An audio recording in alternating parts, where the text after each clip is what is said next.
Hello and welcome to a good game. West Ham 1, Everton 1. We'll start with our goal, shall we? A goal from a corner, Geo. A goal from a corner, mate, and that was the only way a goal was going to happen. Diop with a glancer, may I say. Yeah, but a deserved goal, I would say, because I thought we were the better team in the first half. Thought we had plenty more chances, and we were just not taking them.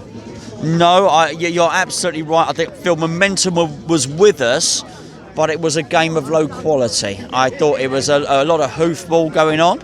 I thought Haller, as I'm sure you'll go on to allude to, had some good chances early on.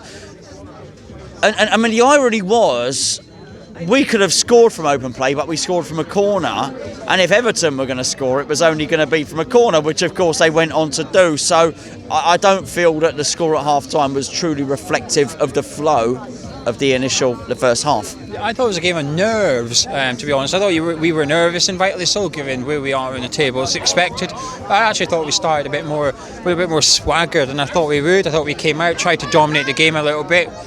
However, the ball got into the box. I thought we were getting it in the box. I thought Aller should be doing better, Gonzo, because how often do we sit here and say he didn't get service? He got plenty of service today. The header was close, but then that chance it was 3-on-1 or 3-on-2, and Noble played him in. He hit it straight at Pickford's feet, and it's just, he's 45 million, and when you get 4 chances in a game or something that he got, one of them has to hit the back of the net. It has to, especially when we're in the position we are. And had he done, and we'd gone 2-0 up, I think we would have gone on to win that game. I don't think we would have come away with a draw. I think it was just, I don't know. I don't think Haller did enough today. The trouble is with him is he's probably been overpriced at 45 million. I think immediately in games he wins the first 2 or 3 headers, so he will win his duels with the defender, and the moment whoever is playing near him or alongside him doesn't win that second ball, I feel his head drops. Now that's not an excuse for him heading the ball wide. I don't think it was so wide when he headed the ball. No, I'm talking from Noble's cross. I don't think it's so wide that it was disastrous. I think it was a glancer. I thought it was a good thing. In many respects, not a dissimilar header to the way that Diop scored his goal. But he certainly needs to do more. But I think at some point we have to start appreciating that maybe we've overplayed for the player. And actually we probably need to get people around him a little bit closer.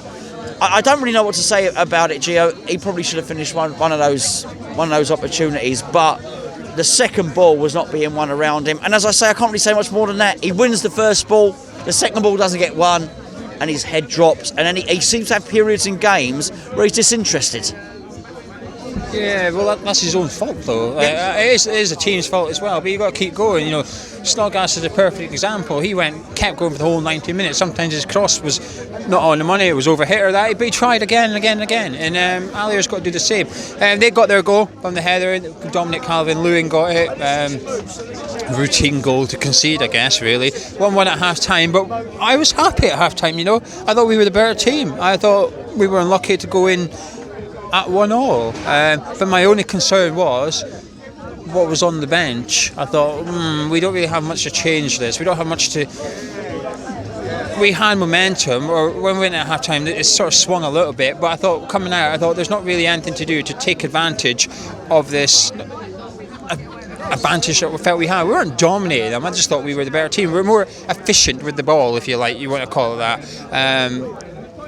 But what do you make of the whole second half, really? Because there wasn't much going on. I thought it was lacking in quality. And I understand what you're saying about efficient with the ball.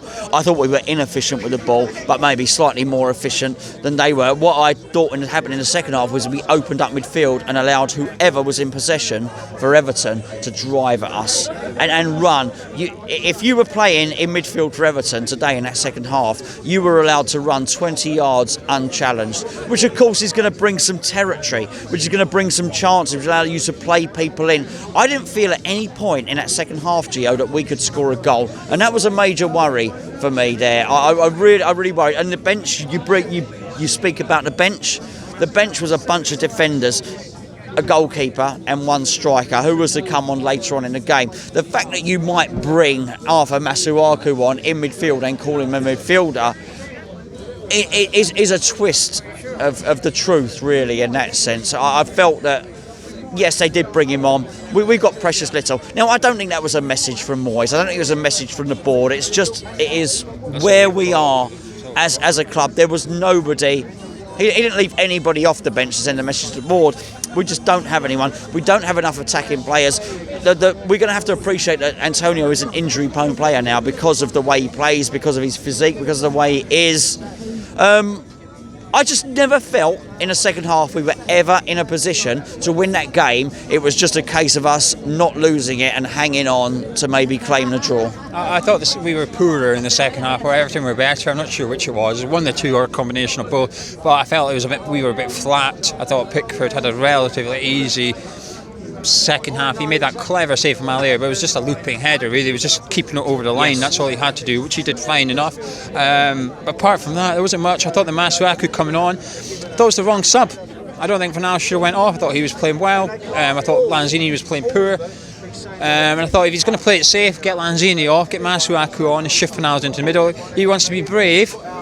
And this is what you were suggesting during the game, get Noble off, Masuaku on and put Fornals into the middle of the midfield and go for it. I didn't think he would do that, because if we did go 2-1 up, then what you're going to do? You've got too many attacking players on, you've got no centre midfielder on the bench. But to see Fornals go off, I was just a bit disappointed. I thought when Andretti came on, I thought he looked alright. I thought he looked a bit lively, actually. Lots of energy. That's what we were lacking in the second half, though. I thought we were retired almost. I thought we were struggling. Plan A didn't work, so we were sort of just, I don't know, whether the enthusiasm knocked out of us by Everton scoring a little bit, and we never really recovered from it. Whereas they came out with their tails up a little bit for a little period, and I thought we held them at arm's length, and the game just died out a bit. But 1-1, Gonzo, I don't think it's enough. I've come away. The funny thing is, I'm relatively happy with the performance. I thought we played quite well. Defensively, I thought we were good. I thought in the first half, I thought going forward we were okay. We were just lacking the final touch in places. I thought Lanzini was lacking confidence at one point. He drove at the defence 20 yards out, and it was the perfect opportunity to shoot, and he chose to pass it, and I thought, that's where you've got to hit it, but he didn't, and I thought that's a confidence thing. But his confidence isn't going to go up unless he shoots. But I've come away thinking it's a good performance, but the result, a point at home to Everton's not bad until you consider where we are in the league. And then you consider our fixtures coming up, then it's bad. I don't think it's enough. And their injuries. Yeah, but we've got injuries too. Yeah, we do have injuries too, that's absolutely correct, and I do feel Anderson was a massive loss today, and it's amazing how he's gone from the unpopular player to actually being vital to the way we play, and he is vital to the way we play. But we also have to take into context that an Everton that turns up today with Richarlison and Sigurdsson pose us an awful lot more problems, particularly bearing in mind that we allowed people to run through central midfield. Sigurdsson's not been in good form. Today, if he'd have played in that, he would have found good form, because he would have found the central midfield open to him. But if we had Anderson and Antonio, I think we would have caused them a lot more problems. I do agree, but that's not what happened. And the point... Yeah, but Richarlison and Sigurdsson being fit isn't what happened either. No, I know, but bearing in mind, that was our opportunity. We don't have easy teams coming up. We have got tough fixtures coming up, regardless of whether you think it was equal in terms of injuries for this game. This was our game to get some points, because the next one's... Crikey, I think we've got to play Liverpool twice between now and the end of the season. Now was the game to get some points. Now was the game to grasp the nettle. Richarlison was out, he's been magnificent, scored a fantastic... Was it against Brighton? Yeah. Magnificent goal. Sigurdsson would have played really, really well in that formation. They looked poor today, Everton. Not quite as poor as Bournemouth. That they played poor. I agree with the move into 4 at the back. I'm just wondering if Moyes is going to start playing 4 at the back at home, 3 at the back away from home. I wonder if that's going to be the thing. We'll have to wait and see. But we have to grasp the nettle. We have to take the opportunity. If Richarlison's out, if Sigurdsson's out, we have to think, OK, we're going to go on and win today, regardless of who we've got out. I thought we were a little bit limp. Well, not a little bit limp, totally impotent in that second half. Yeah, I agree with the second half, but I think we should be winning that. We need to be winning that, even if they have Richarlison and Sigurdsson. I know we would have been injury-stricken, but we're down at the bottom of the table. We've come away today, and you're not thinking, oh, good performance. You're thinking, what was the other scores? Now we need the other scores. How bad is this? Is this good for us? Is this bad for us and stuff? It puts a bit of pressure on us. I think we've got less in the next 5-6 games. We've got Leicester away, City away, Liverpool away, and Liverpool at home. As Brighton at home's in there as well. But I think we need to get points, and I mean plural. against not just Brighton, against other ones, whether it's two draws or just one win out of the we four. need to get a surprise result. Yeah, that's exactly what we need to do, because we didn't win today. I think if we won today, I'm not saying I would accept 4 defeats, but we'd get away with it as long as you beat Brighton at home. 6 points out of that 6 game. Most other teams around us will also get 6 points or whatever. Individual performers, I'll start with one guy who's not my man of match, but I want to give him a quick mention, Zabaleta. I thought he was fantastic today. A right back, he's a really good right back. And the issue was, he can't play right wing back. And I hope today that sort of just gives Moyes a little indication that if you do switch to 3 at the back next week, he can't play right wing back. But right back, he's solid. I thought he was brilliant. Any individual performance? Well, that may have been the reason that he switched formation, of course, because he can't play right wing back, he can't play right back, and he was the only show in town in that sense. So yeah, I thought a good defensively, and actually tried to join the attack quite a lot, and provided some outlet. Do it now and again. In a wing back, you've got to do it all the time. Yeah, absolutely. Right back, you can choose, and I think it worked. Yeah, there is somebody in terms of a positive light I would try and pick up on, and that was, I thought it was nice to have Randolph in goal. It felt like, it's going to sound silly, but it felt like we had a goalkeeper in goal. He would catch the crosses. He would make the shots stop. He would actually, it's just sounding ridiculous, but he would catch the ball. Not punch, not flat, actually catch it. It would stay in his hands, and you would feel secure when he had the ball. Not the best goalkeeper in the world by a long shot, but it made me feel that actually that's okay. It doesn't really matter what happens. That is a proper goalkeeper in the middle of the goal. And did he do anything brilliant? No. But he did nothing. Everything he did was safe. Everything he did was steady, and I really appreciated that. Give me another player. Pick a player. I thought the centre halves. Now I've got to put into context. We don't see the replays in there, so I don't know if anyone missed their man for the Everton goal. But I thought, by and large, the centre halves did a good job today. I'm thinking of positives. In terms of negatives, there's a few of them. I mean, I thought Noble was a strange one. I thought he played the best pass of the match in terms of his long ball over to Haller when he glanced it wide. Aside from that, I saw him lose the ball 6 times. Off the back of the last game, that is not a good habit to be in.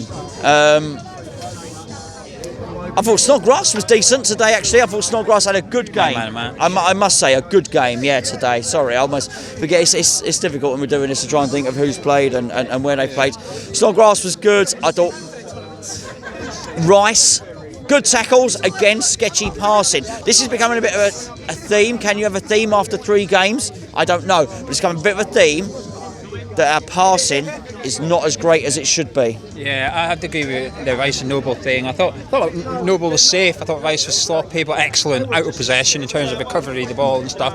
I thought Snodgrass was my man of match. I thought Randolph was good, centre backs was good, Creswell was good. I don't think anyone had a really bad game. I think everybody was okay or better. Some were good and some were actually, I think Snodgrass was excellent. I would say him only. Who was your man of match, just quickly? This isn't finished. There's another couple of questions. I would say Snodgrass as well. 100%. He's given us options and he's given us something there. I did feel the lack of pace on the wings was a problem for us, but I felt hit. It's quite funny actually, because when I was chatting on these boats before the game, I thought the right side was weak. Zabaleta and Snodgrass on the right, actually it turned out to be more potent than the left. Just a couple of things. We're not going to discuss the protests that are going to 10 years of Sullivan and Gold in this review, because we've done plenty more, but just to put it into a bit of context, because obviously TalkSport have been pushing that Moose has been saying there was only 900 people today. Bollocks, well more than that. It was 2,500 an estimate, but Moose was nowhere near the protest today. He was in the stadium before the game and stuff, so he didn't even go for a look and stuff. Just to put that into context, because I think it's important to try and sort of... I've got to say, Geo, it sort of shows, bearing in mind his interview with David Gold and the fact he would report there was 800-900 at the protest, it almost shows that there's an agenda there. That is very, very wrong. TalkSport need to start doing their research before they start reporting things on West Ham. It's not even difficult, just come out and have a look. You didn't even have to do much. I just wanted to put that out there, so in case TalkSport are putting their stuff out, seeing it with my own eyes, well more than 900 people there. And also just want to say a massive thank you to those who come down to the boats earlier before the game today. We had CPR. We'll have a video video going up later on in the week. But over 50 people came down today and learned how to potentially save a life should they need to. Hopefully not. But anyway, that's been Gonzo. I've been Geo. We're ready to do our player ratings for the patrons. If you enjoyed this video, drop a like on it. Subscribe if you're new around here, and we'll be back very, very soon. Catch you in a bit.